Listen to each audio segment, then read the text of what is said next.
ഇതൊന്ന് കണ്ടോക്കിട്ട് നിങ്ങള്.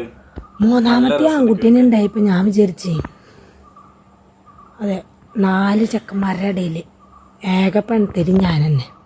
ഇനി രാജ്ഞിയായിട്ട് ഞാനൊരു വിലസും ഒരു കലക്കും എന്നൊക്കെ വിചാരിച്ചു.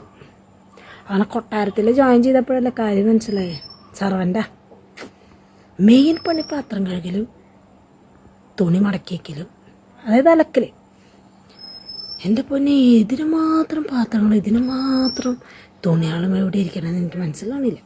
ഏതെങ്കിലും ഒരു ഫംഗ്ഷന് പോകാമെന്ന് വെച്ചാൽ അലമാരി തുറന്നാൽ ഞങ്ങളുടെ വീട്ടിൽ ആർക്കും ഇടാനുള്ള ഒരു ഡ്രസ്സില്ലേ. എന്നാൽ അലക്കണേന് ഒരു കുറവില്ല.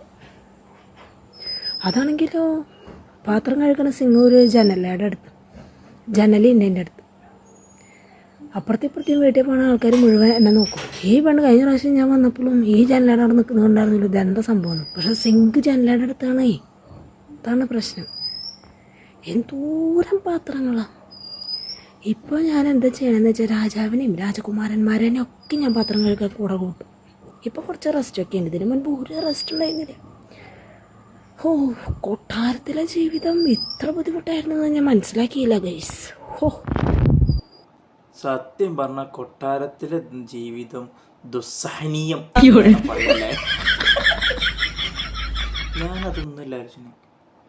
ഈ രാജാവും രാജ്ഞിയൊക്കെ കറിച്ചട്ടി കഴുകുന്ന ആ രംഗം എന്തായാലും ID ഞാൻ കൊടുക്കുന്നത്. യൂട്യൂബിൽ നിന്ന് കാണുന്നവർ ഈ IDയിൽ പോയിട്ട് അവർ വീഡിയോസൊക്കെ ഒന്ന് കാണാം. ഇൻസ്റ്റാഗ്രാമിൽ നിന്നും ഫേസ്ബുക്കിൽ നിന്ന് കാണുന്നവരുന്നുണ്ടെങ്കിൽ അവർ ID ഞാൻ മെൻഷൻ ചെയ്യുന്നുണ്ട്. അതിൽ കയറിയിട്ട് അവർ വീഡിയോസൊക്കെ ഒന്ന് കാണട്ടെ. അടിപൊളിയാണ്, നല്ല രസമുള്ള ഭാരിച്ച സംസാരങ്ങൾ കേൾക്കാം.